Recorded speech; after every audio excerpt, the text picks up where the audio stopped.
आज का जो हमारा टॉपिक है वो है कि arithmetic mean by step deviation method, के अर्थमेटिक मीन को स्टेप डिविएशन मेथड से कैलकुलेट कैसे किया जा सकता है। ठीक है, अर्थमेटिक मीन के लिए मुख्तलिफ़ तरीके हैं हमारे पास, जिसमें से कुछ एक डायरेक्ट मेथड होता है, शॉर्टकट मेथड होता है, ग्रुप डेटा, और इसके अलावा हमारे पास सिंपल डेटा। ये मुख्तलिफ़ तरीक़ों से अर्थमेटिक मीन मालूम किया जाता है। तो उनमें से एक तरीका ये भी है कि arithmetic mean by step deviation method.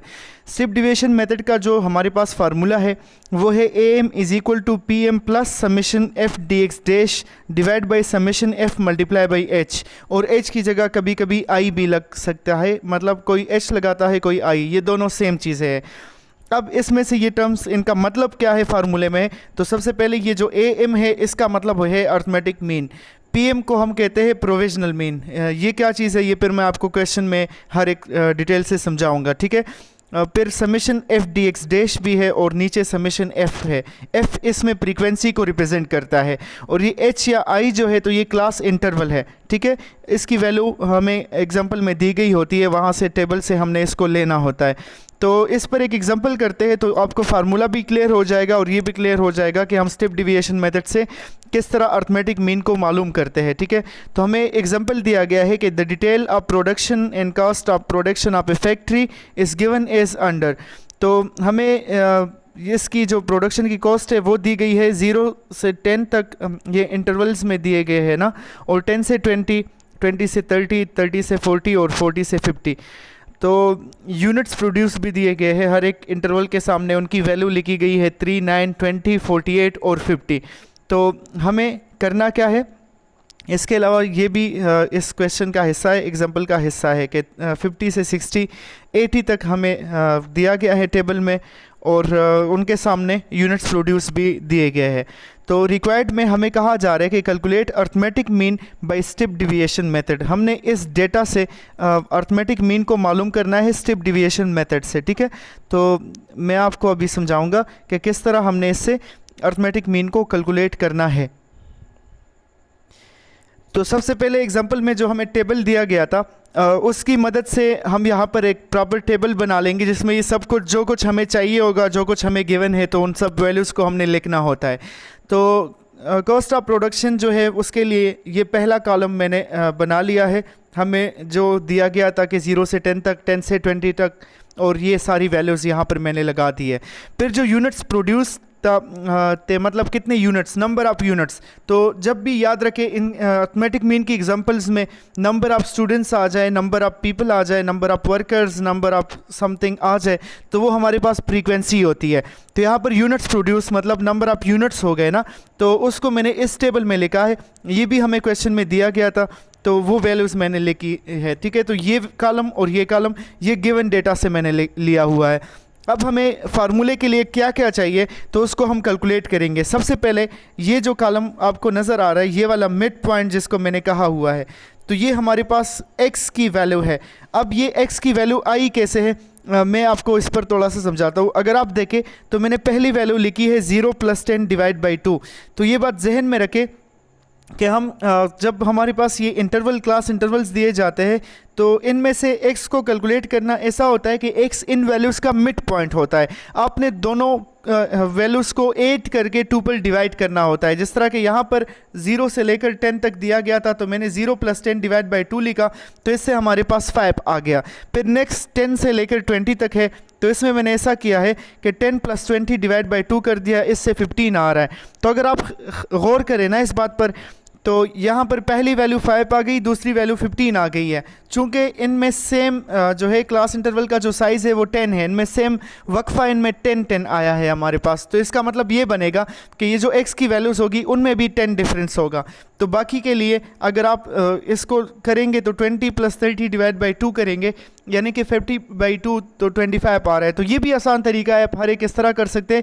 लेकिन पहली दो वैल्यूज़ मालूम करने के बाद पहली वैल्यू 5 आ गई, दूसरी वैल्यू 15 आ गई, तो बाकी सब वैल्यूज़ में आप 10 का डिफरेंस लिखे और डायरेक्ट लिख सकते हो उसको।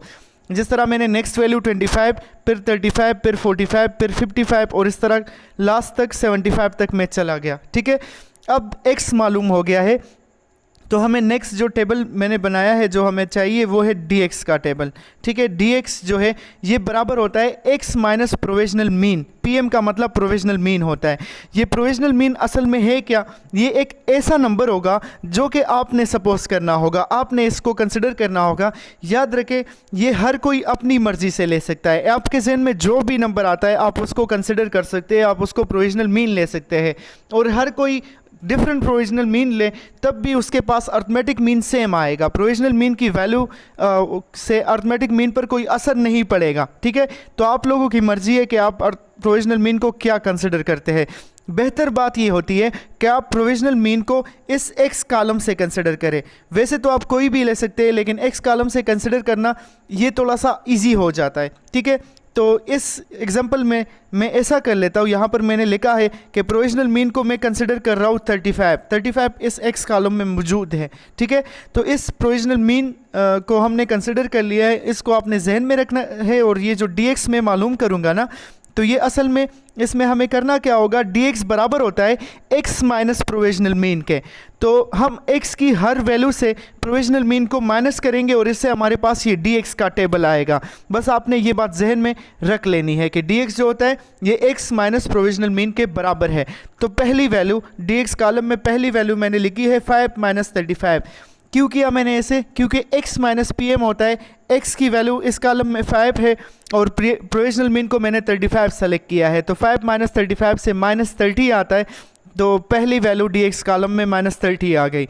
नेक्स्ट में फिर हमारे पास जो दूसरी वैल्यू x की है वो 15 है, तो 15 माइनस 35 आप कर ले तो माइनस 10 आ जाएगा। अब यहाँ पर भी सब में माइनस 10 डिफरेंस आ रहा है। पहली वैल्यू हमारे पास माइनस 30 आई, दूसरी माइनस 20 आई, तो तीसरी वैल्यू माइनस 10 आएगी। 10 डिफरेंस रह गए। फिर ज़ीरो कैलकुलेट भी कर सकते हैं, डायरेक्ट भी लिख सकते हैं, दो मालूम हो जाए तो फिर लिखना आसान हो जाता है। फिर हमारे पास नेक्स्ट वैल्यू 10, फिर 20, फिर 30 और फिर 40। ये dx की वैल्यू आ गई, dx कॉलम की वैल्यू। चूंकि ये स्टेप डिविएशन मेथड है तो इसमें हमें dx की जगह dx डैश चाहिए होता है। अब नेक्स्ट कॉलम मैंने dx डैश का बनाया है, तो आपके जहन में आएगा कि dx डैश कैसे मालूम होगा, ये कहाँ से आएगा। तो जब dx मालूम हो जाए ना, तो dx डैश जो होता है ये असल में वो वैल्यूज़ होती है जब हम dx को डिवाइड करते हैं 10 से। जिस तरह मैंने यहाँ पर इसको लिखा हुआ है, सर्कल किया हुआ है कि dx डैश जो है वो बराबर है dx डिवाइड बाई 10 के। ये असल में dx बाई 10 नहीं है, ये बात जहन में रखें। हर क्वेश्चन में dx बाई 10 नहीं होगा, ये बराबर है dx बाई आई के। आई वही जो हमने फार्मूले में लिया था, पिछले पेज में लिया था, ये यही आई है जो आपको नज़र आ रहा है, आई या एच, ये सेम चीज़ है। मैं इसको आई मान कर चलता हूँ। ठीक है, कोई कोई इसको एच भी लेता है, आपकी मर्ज़ी, आप इसको आई कंसिडर करें या एच कंसिडर करें। तो जो dx डैश आप हर क्वेश्चन में मालूम करेंगे ये बराबर होगा dx डिवाइड बाई आई के। अब ये i कहाँ से आएगा, इस क्वेश्चन में मैंने ये 10 लिया है ना, dx बाई 10 लिखा है, तो ये i असल में क्लास इंटरवल का साइज होता है। आप देखें 0 और 10 के दरमियान डिफरेंस क्या है, 10 है। 10 और 20 के दरमियान डिफरेंस क्या है, 10 है। तो इनमें से हर एक वैल्यू को आप देखें, इसमें से 10 का डिफरेंस है। तो इस क्वेश्चन में क्लास इंटरवल हमारे पास i की वैल्यू हमारे पास 10 आ गई है। ठीक है, हर क्वेश्चन में आपके जहन में यहाँ पर ये भी क्वेश्चन आएगा कि क्या कहीं ऐसा हो सकता है कि यहाँ पर 0 से लेकर 10 हो और फिर 10 से 15 नहीं। आपको हर क्वेश्चन में ये जो टेबल दिया जाएगा उसमें बराबर डिफरेंस होगा। ठीक है, तो वो एक वैल्यू होगी i की, तो इसी वजह से यहाँ पर मैंने i को 10 माना है क्योंकि यहाँ पर है 10। अगर 0 से 5 से 10 हो तो फिर i की वैल्यू 5 होगी। तो हर क्वेश्चन में डिपेंड करता है कि i की वैल्यू क्या हो। तो ये dx डैश जो होगा ये असल में क्या है, dx डिवाइड बाई आई है, ये बात आपको याद रखनी है। तो dx बाई आई यानी कि dx बाई 10 इस क्वेश्चन में हमने करना है। तो dx की वैल्यू पहली वैल्यू माइनस 30 थी और i 10 है, तो माइनस 30 बाई 10 से हमारे पास माइनस 3 आ गया। फिर माइनस 20 को 10 पर डिवाइड करें -2, माइनस 10 को 10 पर डिवाइड करें -1, 0 बाई 10 0, 10 बाई 10 1, 20 बाई 10 2, 30 बाई 10 3 और 40 बाई 10 से 4 आ गया है। तो ये हमारा dx डैश का कॉलम जो है वो कंप्लीट हो गया है।